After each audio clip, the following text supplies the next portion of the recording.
Very quickly, I know that there's an interest on our voting machines, and they're aging.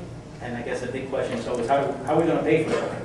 And just by way of a brief history, which most of you know very well, in the story of the history of Pennsylvania is that it was always the counties who paid for that equipment. Came 2000, Help America Vote Act demanded that you change machines, some of your lever machines and others that you have been using for 50 years very happily. The federal government said you have to undo some of those systems and change.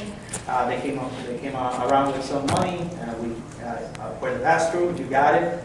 Those systems, good systems in Pennsylvania, now are arguably at the end of their useful cycle. I've spoken with all the vendors. They say they have spare parts, but beyond the physical hardware, you have firmware, you have operating systems, and so there is a need for that to be modernized. Cost, how do we pay for it? Again, historically, the counties, we understand that it's a hardship. There's a hope, I guess, that we will have the federal government intervene one more time and help us out. I'm as optimistic and as positive as the next person. In fact, I'm not just blindly optimistic, which sounds as if you see a meteor about to hit Earth and you say it's going to be fine. That's optimistic. I have faith, and I'm hopeful, and I'm realistic. So not to dampen anyone's spirits, and I hope I'm wrong. But I'm not going to hold my breath for the federal government to give us money. First, because that conversation is really not happening with any seriousness at the federal level. Beyond that, I'm afraid to tell you that among my colleagues, secretaries of state, most of whom are elected officials, constitutional elected officials, most of whom, and many of whom have been presidents of their Senate and speakers of their houses before they get to be secretaries of state, there's no appetite for taking federal money.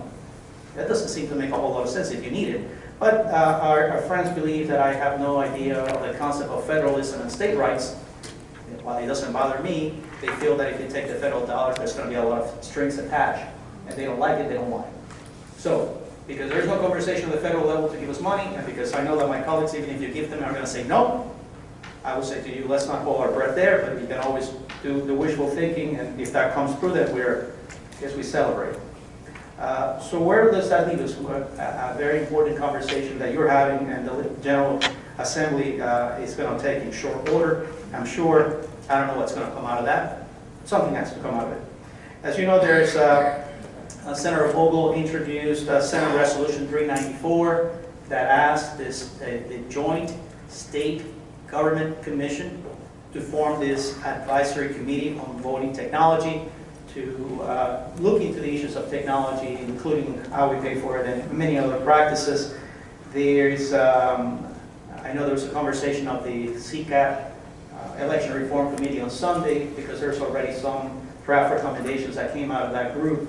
And some of the things that were discussed there, not a whole lot in the part of the money, more had to do with the recruitment and retention of poll workers, mandating training, and some of those issues. That we know there's strong opinions among the election directors and others about it.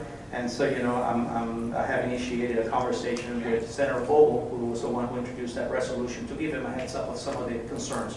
So I'm on your side in the sense that I'm going to continue to be a voice. I'm not the only voice. There are plenty of voices around the table, and Doug is phenomenal. But I'm going to continue to share my thoughts just to make sure that hopefully we're all on the same page. So with that, I believe I am at the end of our time. I know you guys wanted to have some time to even ask me questions. I leave you with this. My commitment to work closely with the counties on election and anything else for that matter that is within my portfolio is sincere, is something that I will continue to do. And I am at your service. I live in a county, and I appreciate my county commissioners, all three who are here, so thank you for what you do.